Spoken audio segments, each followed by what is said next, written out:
Welcome to Liturgical Shenanigans, a Wayfolk Arts podcast, with your hosts, Hannah, Phil, Jackson, and Maddie.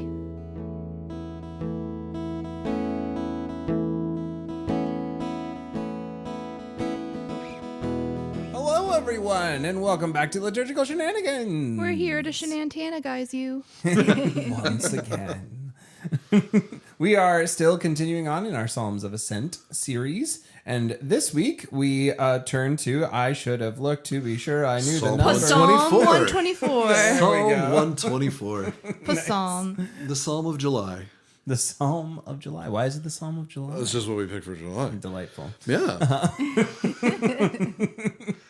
I think, well, we can talk more about that, but there's a bit of a patriotic bent to it, okay. in that if God hadn't been fighting on our side, we'd have been in trouble, which I think is a lot of the language we use around the 4th of July. That's true. And it'd be interesting for us to maybe talk about that in this episode, and maybe after show a bit about some interesting things with the ways we think about our nation and God's providence and support and all kinds of fun stuff. Yeah. Some juicy topics. Yeah, absolutely. Yeah.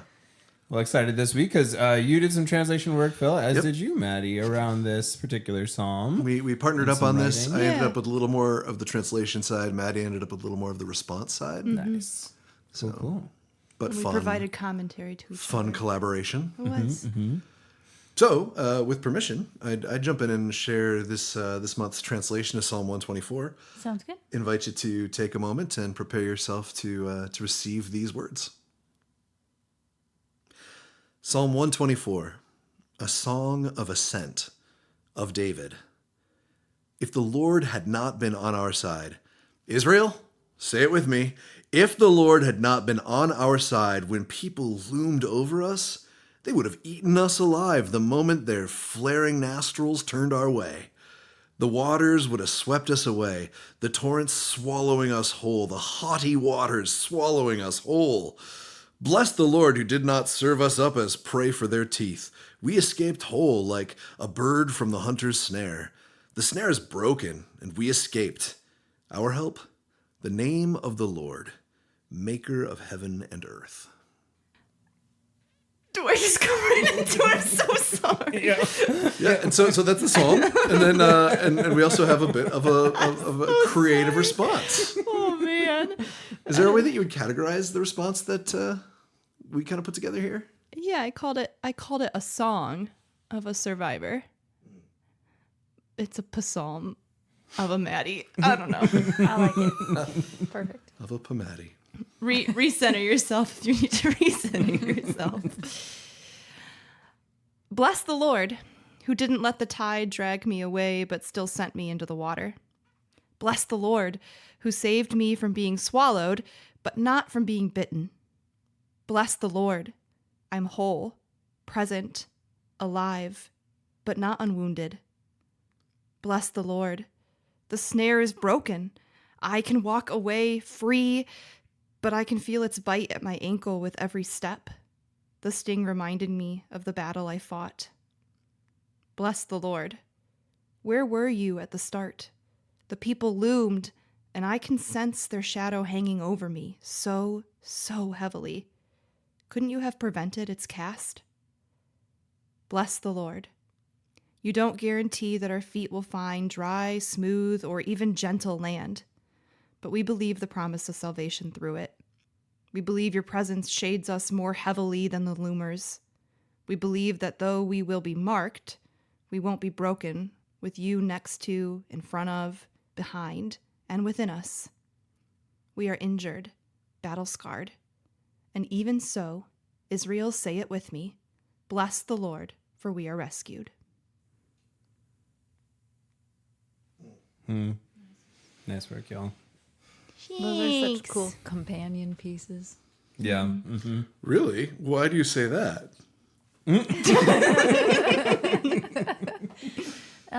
Because the Song of a Survivor sort of takes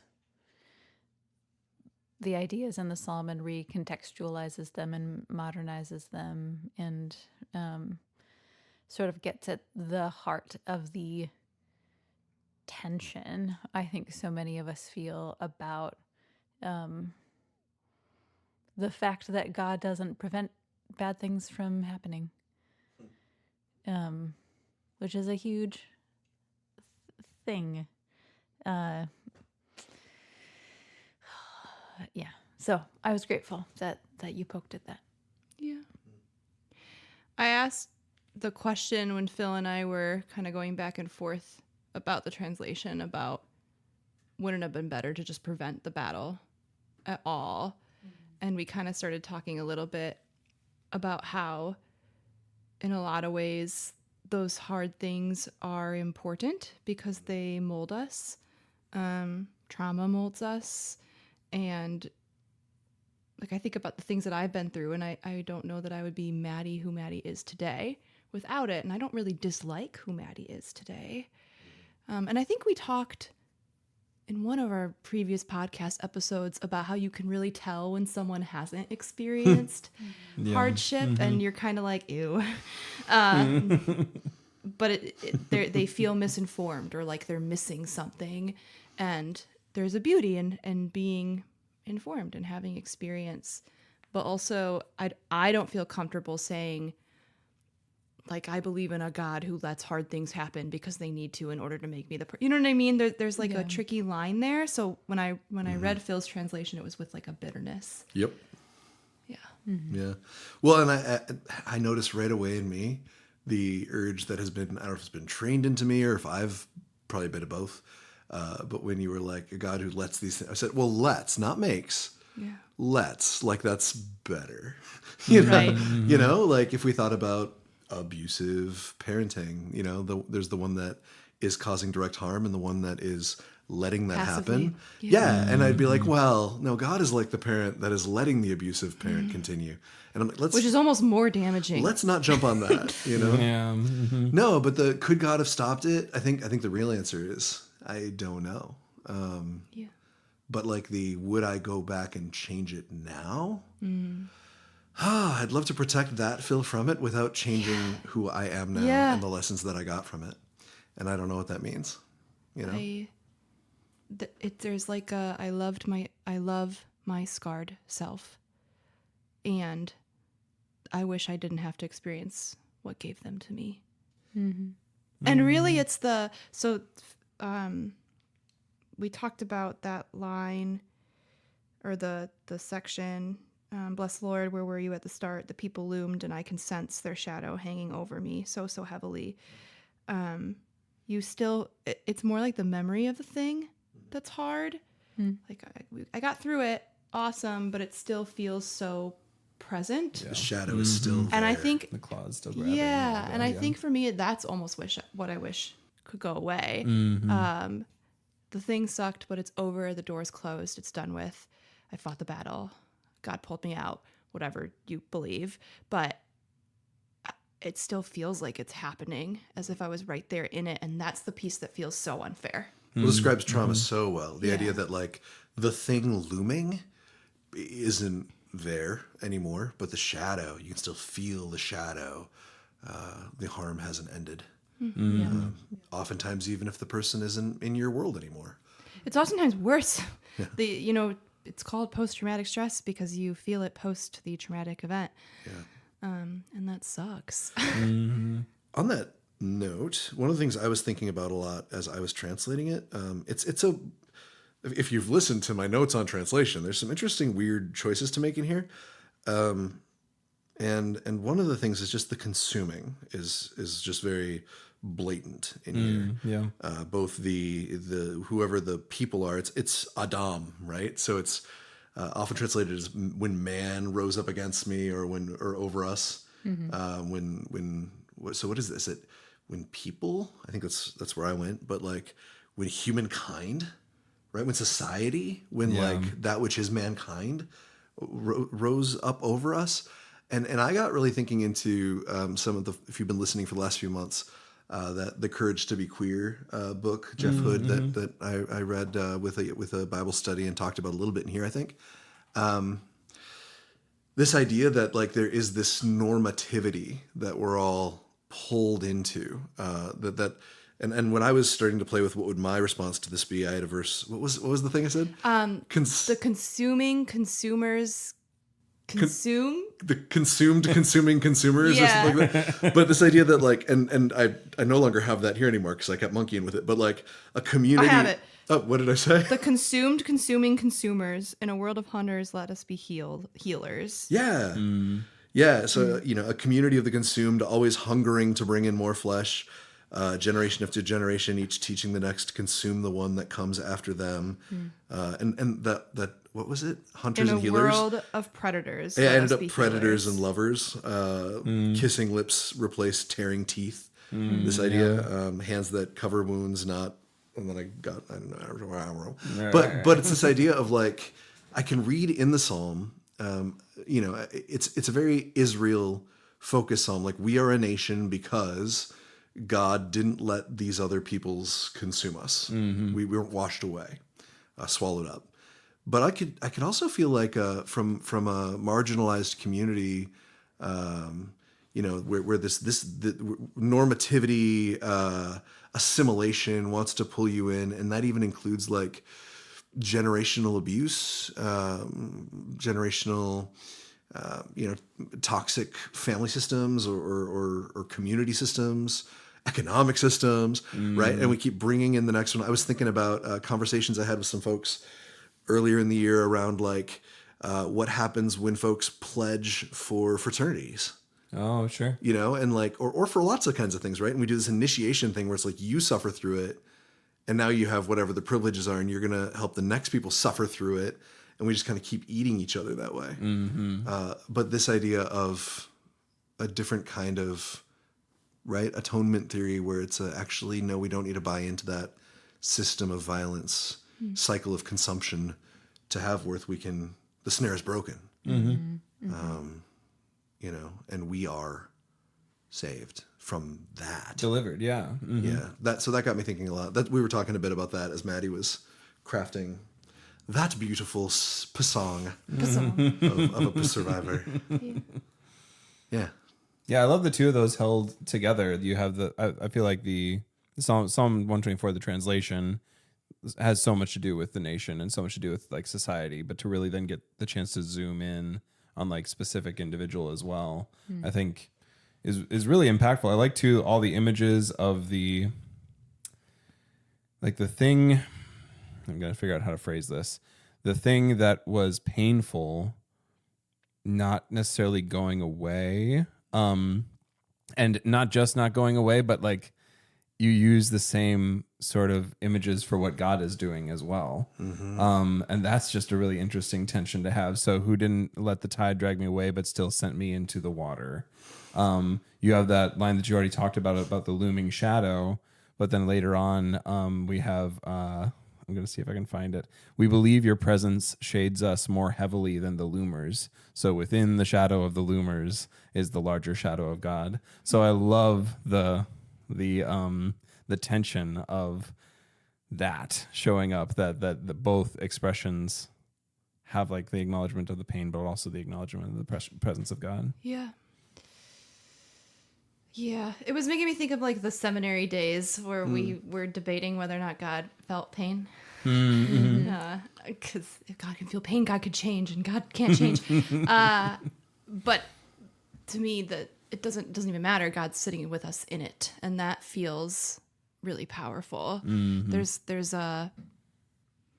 like communal pain, and the one who calls us into the pain sometimes doesn't ask us to go by ourselves, and that feels beautiful. I still feel bitter, and I think that that's okay. I don't know that we're necessarily always invited out of bitterness. Like there's a lot of bitterness in the Psalms, in Lamentations. There's, why are you making that face? No, because I just put down my phone from checking something, and now I'm like, oh, now I want to look at Psalm 120. Carry on. Okay. Oh, now I have a new thing to look up. It's okay to be angry and sad. And I was also thinking about, my God, the Israelites must have been so traumatized. Or sometimes I think about the days after Jesus was crucified and the like, what the HE double hockey stick? I didn't swear. You're welcome. Was that. They must have been like the sleepless nights, the holding your kiddos closer, the flashbacks of the violence. This is such a traumatized generation that just kept getting hit with it over and over again.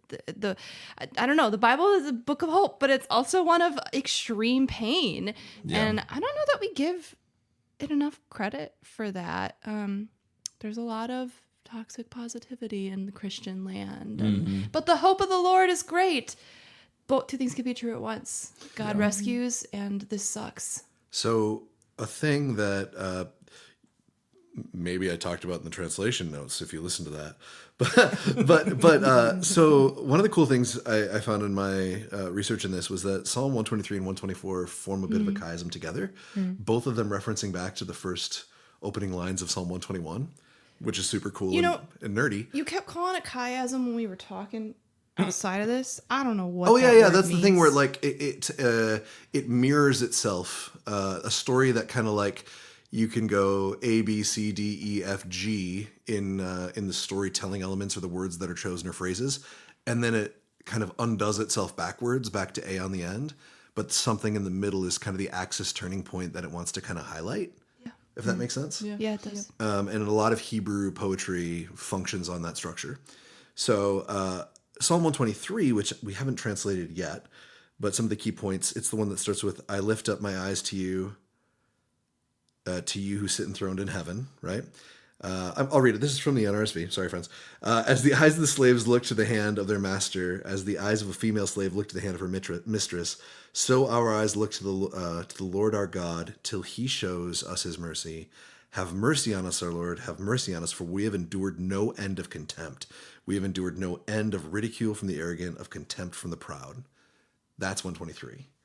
And then we jump to 124, right? Which is the whole God does, God has, God did spare us. But those, you can't just, you can, I guess. But if you just sing the one song, you're missing the setup and the longing, which makes sense when the person's like, Israel, say it with me, right? It did. Sorry, carry on. And it didn't, right? Like, you spared us from what? The potential bad outcome of this thing? Death? Cool. But there's lots that we weren't spared from. There's a reason they were asking for rescue. I don't know. It feels like it's saying being swallowed up and lost as a people, not being a people anymore. Yeah. I think is what it's saying. And we are still a people. And there's celebration in that. And we are going to gather, again, these Psalms of Ascent, right? We are coming together to celebrate that. It's like, I know last month was Pride Month, but it's like Pride Month. It's the coming together and saying, we are here. We are still here. Right. And we are here. And we are a people. We were not swallowed up. We were not consumed. And that celebration doesn't erase the real hardships that the LGBTQIA community continues to have. Right. Yeah. That's lovely. I wonder if we can like gingerly step towards what you kind of hooked in from the beginning around the question around like this being kind of a psalm from a national perspective. I think where we're at is a good way into there, because I think to look at this psalm from the perspective of God delivering a nation or God on the side of the Hebrews is, I think, an appropriate stance from, at least from the Psalms perspective, but you got to walk into it with the context of what we just said, of these are people who were constantly on the back foot or trying to figure out, like, feeling the oppression from the surrounding nations. It was always up in the air whether Israel was going to make it. It was always up in the air whether they were going to be consumed. That's a little bit different from now. But But so I think that perspective particularly is important to carry into whatever conversation we have around God delivering a nation, and especially this language of being ensnared, being swept away, being consumed. All those things, I think, clue us into that particular context. This week is the 4th of July, so feels extra spicy. Yeah. I'm excited to hear what other people think about that, because I've been chewing on that a little bit. I could talk about it some, but kind of feel like I showed a lot of my cards in what I just said a second ago. For sure. So I'm curious what other thoughts folks have with the nationalistic potential of celebrating this psalm. I don't know if this is relevant, so you'll just, I don't know, tell me to shut up if I need to shut up. But while Jackson was talking, it was reminding me, so back in whenever Donald Trump was first elected into presidency, 2016. So Phil and I were doing youth group together at that time, and it was I don't remember, we were doing some like campfire story series or something. Literally, we were having the bonfire nights shortly after. And Phil did Jeremiah 29:11 or Jeremiah 29, which is the Israelites in Babylonian captivity, and basically saying, you know, it sucks hard right now. And you may suffer your whole life, but there is hope for the next generations. And your life still has purpose, even in this extreme suffering. And you may not be able to see the fruits of it, but your children's children, there we go, will. And your life still has purpose. And Phil said something like, I think we can read this through the lens of, we're not, you know, people want to flee the current situation. People are talking about leaving. Fair. What if some of us are called to stay, and it will be hard and there will be suffering, but can we cling to this hope that eventually those of us who believe in something different, if we stay here and do the work, even if we don't get to witness the goodness that will come out of that, our future generations will. And so our presence is good and for the better. I don't know if I said that, but preach. You did. You said something like that. Basically, like, Everything sounds better through a Maddie filter. yeah. What if we didn't run away and we stayed because we're supposed to stay? Our voices are needed here. And it feels back to like what I was saying. Even a traumatized people can still be fighting for justice and doing good things, and scarred and wounded isn't broken. It's not gone. There is hope for better. And you carry that with the tension of like, and it sucks that we're here, and it's not fair that we have to sit in it and fight for anything different, but we are. And this is how change happens. This is the world that God created, a world that gets to participate in creating itself over and over and over again. We have a God who, I don't want to say doesn't interfere, because that's certainly not true, but who allows human agency and autonomy.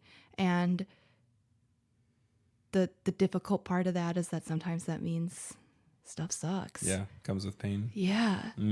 And it also means we have autonomy, and there's beautiful stuff. Like, I don't want anyone telling me what to do.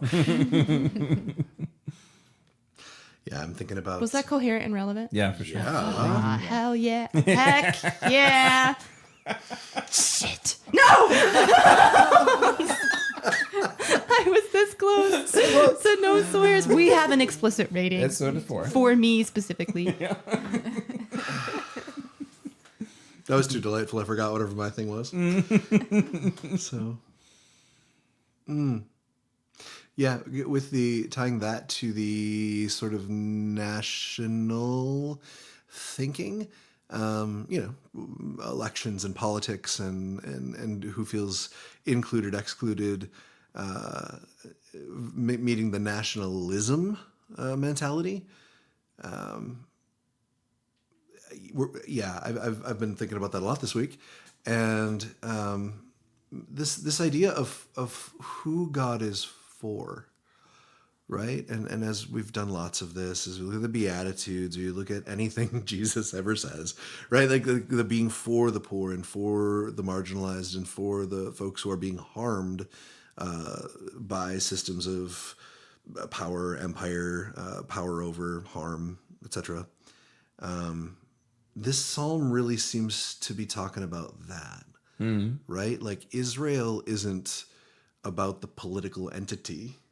And I feel pretty confident in saying that even about the time period when this is happening or when these psalms are being sung. I would imagine most of the temple, it was an occupied country for most of that time. So it wasn't about like, freedom of Israel fireworks and I don't know. I guess they did have a barbecue. Patriotic eagle screech in the background. Right. But it's singing that song about like, and even so, we are still a people. We are still included. And if you look at the history of our nation and the folks that maybe called themselves oppressed sufferers whose liberty had been taken away, as they were very actively making a country on the backs of people whose liberty is taken away.